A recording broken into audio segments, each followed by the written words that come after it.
Hello everyone, welcome back to our channel इयन institute. तो last video में हमने अपना क्लास 11th का अकाउंटेंसी का फर्स्ट चैप्टर कंप्लीट कर लिया था, जो कि था थ्योरी बेस। तो अब जो हमारा टॉपिक है नेक्स्ट, वो होगा क्लास 12th के अकाउंटेंसी का फर्स्ट चैप्टर। ठीक है, तो ये कौन सी बुक है मैं आपको बता दूं। सबसे पहले ये है कल्याणी पब्लिशर्स, यहाँ पे दिखा देता हूँ, कल्याणी पब्लिशर्स की बुक है। ठीक है, अब इसका जो फर्स्ट चैप्टर है उसका नाम है पार्टनरशिप अकाउंट्स, इंट्रोडक्शन वाला पार्ट। ठीक है, in partnership accounts introduction.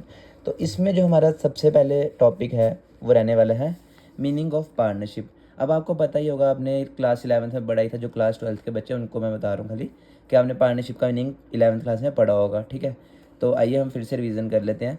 When two or more than two persons agree to carry on business for mutual distribution of profit and losses, they are said to have formed a partnership. कहने जब दो या दो से ज़्यादा बंदे agree करते हैं कोई भी काम करने के लिए म्यूचुअल डिस्ट्रीब्यूशन में, दोनों अपना प्रॉफिट एंड लॉस भी शेयर करेंगे, पैसा भी इकट्ठा लगाएंगे, उनको हम क्या बोलते हैं?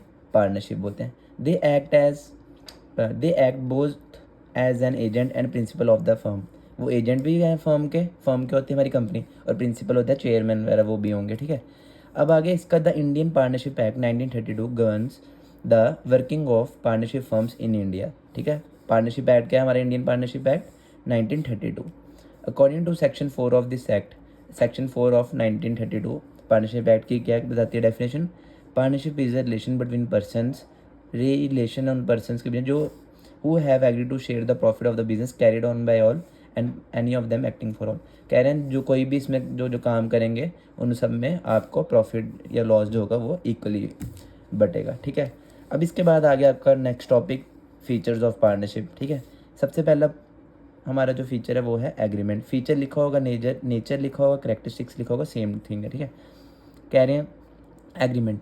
इन order to have a partnership it is necessary that there must be an agreement between partners. कह रहे हैं अगर आप पार्टनरशिप करें तो ज़रूरी है कि आप एक उसमें एग्रीमेंट बना लें अपने पार्टनर्स के साथ। In other words partnership did not came into existence by any natural relationship rather than contractual relationship is required for creating partnership. कह रहे हैं ऐसे अगर आपका कोई नेचुरल रिलेशनशिप है, जैसे कि आपका कोई फ्रेंड है, आप कर तो लो उसका, लेकिन जो कॉन्ट्रेक्चुअल मतलब आप प्रॉपर अच्छे तरीके से आप बनाओगे वही सही पार्टनरशिप बन जाएगी एग्रीमेंट के through. The agreement to form a partnership में बी इन रिटर्न और ओरल। ओरल भी हो सकती है पार्टनरशिप, रिटर्न भी, लेकिन रिटर्न जो है वो ज़्यादा प्रेफरेबल है। ठीक है, ये हो गया आपका agreement. Second, plurality of person to form a partnership at this two person are required. आपको बताइए एक पर्सन जो होगा वो सोल प्रोपराइटर होता है या सोल ट्रेडरशिप, तो दो पर्सन तो चाहिए मिनिमम हमें पार्टनरशिप के लिए। ठीक है, the maximum number of person is 100। कम से कम दो होने चाहिए और ज़्यादा से ज़्यादा 100 होने चाहिए। अब ये वाला थर्ड वाला रहने दीजिए, ज़्यादा करने की जरूरत नहीं है इसको। Lawful business it is essential that the partnership is form for doing lawful business to earn profit. कह रहे हैं जब भी आप पार्टनरशिप करें तो ये नहीं कि आप अनलॉफुल थिंग्स करें, बिजनेस करें, गलत तरीके से करें, हमेशा लॉफुल मतलब कानून के दायरे में रह के बिजनेस करें ताकि आपको प्रॉफिट भी हो सके। Any agreement to do unlawful activity और to own a joint property is not a business. कह रहे हैं अगर आप कोई गलत एक्टिविटी करते हैं या कोई जॉइंट प्रॉपर्टी मतलब इकट्ठे अपना किसी की प्रॉपर्टी के साथ काम करते हैं, वो आपका बिजनेस नहीं माना जाएगा। ठीक है, वॉलंटरी एसोसिएशन क्या है? A partnership is a voluntary association, मतलब ग्रुप्स ऑफ पर्सन रहते हैं, इंडिविजुअल्स हैं इसमें, of individuals. The partnership firm has no separate legal end, इसकी अलग पहचान नहीं है, ये पार्टनरशिप एक ही है। The partners and firm are treated as the one and the same. Partners और फर्म इन दोनों को हम एक ही मानते हैं, सेम ही है। ठीक है, अब आगे sharing of profit. It is essential that the partners share profit of the firm according to predetermined ratio. जो उन्होंने रेशियो डिसाइड किया है 1:1, 2:2, जितने भी पार्टनर्स हैं, ठीक है, इक्वल इक्वल बांट रहे हैं या कोई रेशियो उन्होंने डिसाइड, उसी में ही उनको शेयर्स जो उनके प्रॉफिट होंगे, शेयर जो उन्होंने लगाए होंगे उस पर प्रॉफिट होगा, उनको इक्वली बांटना है। Clubs, charitable institution, religious bodies etcetera which are constituted primarily for non business activity, ठीक है, डू नॉट शेयर प्रॉफिट। जैसे आपने कोई भी क्लब्स आपने खोली, कोई कमेटी बना ली है, चैरिटेबल इंस्टीट्यूशन मतलब कि डोनेशन जहाँ पे आता है, तो वो नॉन बिजनेस एक्टिविटीज़ है, वो बिजनेस एक्टिविटी, ठीक है, वहाँ पे कोई पार्टनर्स को प्रॉफिट नहीं मिलेगा। They are non partnership firm, ठीक है, वो पार्टनरशिप फर्म नहीं है। Non transferability of interest, no partner can transfer share in the partnership without the pure consent of all the partner. कह रहे हैं बिना किसी के कंसेंट होता है, हामी मतलब बोलते हैं ना, जब तक हम दूसरे बंदे सारे पार्टनर्स एग्री नहीं करेंगे तब तक आप नहीं बेच सकते। ठीक है, कोई भी आपने ट्रांसफ़र नहीं कर सकता शेयर पार्टनरशिप के बिना बाकियों की मदद बात किए बिना। अनलिमिटेड लाइबिलिटी क्या है, the liability of the partners is unlimited, ठीक है, अनलिमिटेड है क्योंकि बड़े लोग हैं तो इसलिए अनलिमिटेड है। In case first firms asset are not sufficient to meet the liability of the firm, they are liable to pay the claims of the firm out of their personal asset. अगर company के पास पैसा नहीं है, लोग अपना खर्चा या उधार ख़त्म करने के लिए फर्म का, तो उनको अपने पर्सनल एसेट्स में से करना पड़ेगा क्लेम, उसको ठीक है देना पड़ेगा। फिर उसके बाद आगे ये रहने दीजिए, आप कलेक्टिव मैनेजमेंट रहने दीजिए। फिर आगे आप देखिए act, the partnership business is govern by partnership act 1932, ये तो आपने पढ़ ही लिया था। Registration of partnership firm is not compulsory नहीं है। However if the partner so decided they may get it registered with the registrar of the firm, उनको लेकिन फिर भी ना रजिस्टर ऑफ फर्म जो है हमारी कमेटी है गवर्नमेंट की, वहाँ पे जाके रजिस्टर कराना पड़ेगा, ठीक है। तो ये वाला जो पॉइंट है, बिजनेस कैन बी कैरिड और बाय ऑल और any of the acting all, ये तो मैंने आपको पहले ही बता दिया, ठीक है, सब मिलके काम करेंगे। अब आ गया आपका next topic, partnership deed. Partnership deed का, पार्टनरशिप तो मैंने आपको बता दिया क्या होता है। अब ये पार्टनरशिप डीड क्या चीज़ है, डीड का मतलब होता है हमारा एग्रीमेंट, ठीक है, डीड होता है हमारा एग्रीमेंट। अब चलिए पढ़ते हैं इसको ज़रा। Partnership is a commercial relationship, इसको रहने दीजिए, अब यहाँ से बढ़े। According to collar, partnership deed या agreement is an instrument drafted and signed by partners for defining the various rules and regulation of the firm.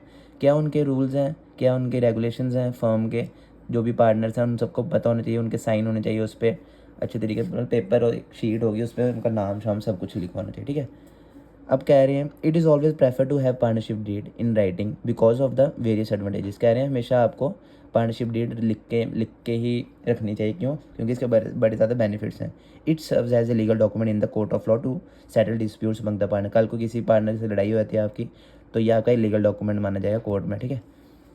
अब कह रहे हैं इंपॉर्टेंस केस की, ठीक है, चलिए आगे करते हैं। It defines the rights duties and liability of each part. इसमें क्या होगा कि क्या आपकी राइट्स हैं, हक के हैं, ड्यूटीज़ आपका काम क्या, और आपके लाइबिलिटी मतलब खर्चे या आपके उधार क्या, ठीक है, हर एक चीज़। This helps in smooth functioning, इससे आपको पता चलेगा कि आपका काम जो है अच्छे तरीके से चलेगा, स्मूथ चलेगा, फंक्शन करेगा आपकी firm. It is a legal document which help in settling the dispute which may arise amongst partner in future. कल को फ्यूचर में अगर आपके पार्टनर से लड़ाई होती है किसी से, तो आप सेटल कर सकते हैं लीगल डॉक्यूमेंट के इसको मान के। Accounting record become more genuine and transparent. कह रहे हैं इसमें जो अकाउंटिंग का रिकॉर्ड है वो जेन्युइन होना चाहिए और ट्रांसपेरेंट ओपन होना चाहिए, सबको पता होना चाहिए। As the partnership deed guides about the various issues of accounting such as interest on capital, उनको पता होना चाहिए कितना उन्होंने पैसा लगाया, उस पर इंटरेस्ट कितना मिलेगा, interest on drawing, salary, commission payable to partners, ठीक है, पार्टनर्स को पता होना चाहिए सब कुछ। अब देखिए कंटेंट्स क्या होते हैं, कंटेंट्स होते हैं जैसे कि आप कोई फॉर्म भरते हैं तो उसमें आते हैं ना कंटेंट्स, अपना नाम लिखिए, कहाँ एड्रेस लिखिए, फादर्स नेम, मदर्स नेम, वैसे ही कंटेंट्स होते हैं पार्टनरशिप डीड में कुछ, ठीक है। पहला आ गया नेम ऑफ द फर्म, इसमें आप खुद एक्सप्लेन पढ़ लीजिएगा, बिल्कुल बेसिक था, कुछ ज़्यादा मुश्किल नहीं, खाली आपको ये नाम पता होना चाहिए। द फॉलोइंग क्लॉजेज में be contain in partnership deed. पहला नेम ऑफ द फर्म पता होना चाहिए आपको क्या नाम है, जैसे मेरी कंपनी लगा लो, अगर मृदुल कंपनी है कोई, ठीक है, हम और साथ में हम 3-4 पार्टनर, लेकिन मैंने अपने नाम से रखा मृदुल कंपनी, तो मेरा नाम होना चाहिए ऊपर। फिर प्लेस ऑफ बिज़नेस, अगर हम जम्मू में कर रहे हैं तो जम्मू होना चाहिए, कश्मीर में कर रहे हैं कश्मीर होना चाहिए, या मुंबई में, महाराष्ट्र में, दिल्ली में, कहीं पे भी, ठीक है, उसका जगह का नाम। नेचर ऑफ बिज़नेस, किस टाइप का बिज़नेस है हमारा वो पता होना चाहिए। ड्यूरेशन ऑफ पार्टनरशिप, कितने साल तक हम करेंगे, 1 साल, 2 साल, 3 साल, 2 महीने, 6 महीने। कंट्रीब्यूशन ऑफ कैपिटल, कितना कितना हम पैसा लगा रहे हैं वो बताना चाहिए। प्रॉफिट शेयरिंग रेशियो, कितना पैसा हमने जब लगाया है उसके बाद हमें कितना प्रॉफिट होता है, कितना शेयर बटेगा सब में।